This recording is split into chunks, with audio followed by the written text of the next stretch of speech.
1963, a man in the Turkish village of Derinkuyu knocked down a wall in his house. Behind it was a tunnel. That's the story most often told, and it may be true.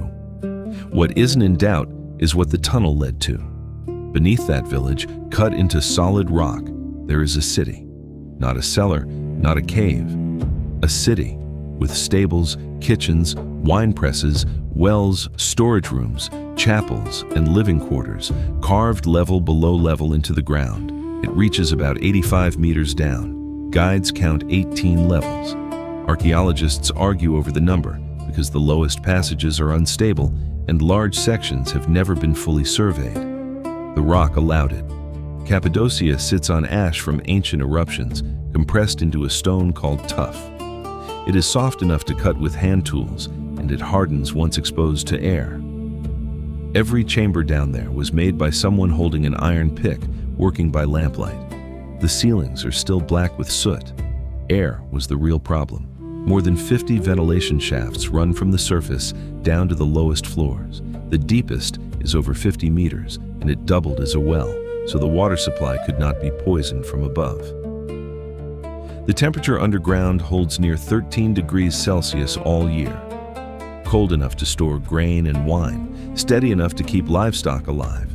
Then there are the doors, discs of stone up to 1.5 meters across, weighing as much as half a ton, resting in carved recesses along the corridors.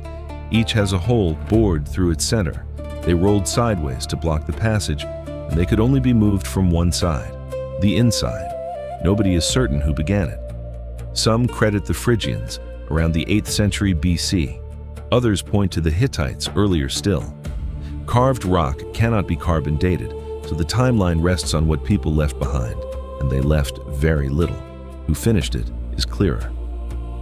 From the 7th century onwards, Christian communities in Cappadocia lived through generations of raids as armies moved back and forth across the region. So they went down. They cut chapels with barrel-vaulted ceilings and a cross-shaped floor plan. They cut a long hall widely believed to be a school. They turned a shelter into something that could hold a population. How large a population, nobody agrees.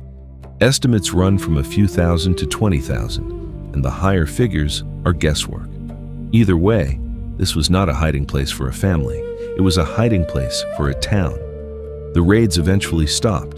The tunnels stayed, used by the villagers above as cellars and cold stores. Then, in 1923, under the population exchange between Greece and Turkey, the Greek-speaking Christians of Cappadocia were required to leave.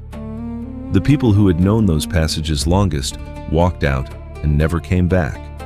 40 years later, a wall came down, and Derinkuyu was found again, swept, empty, silent. Every stone door down there was built to be closed from the inside, which means that somewhere in that dark, for the last time, someone pulled one shut behind them.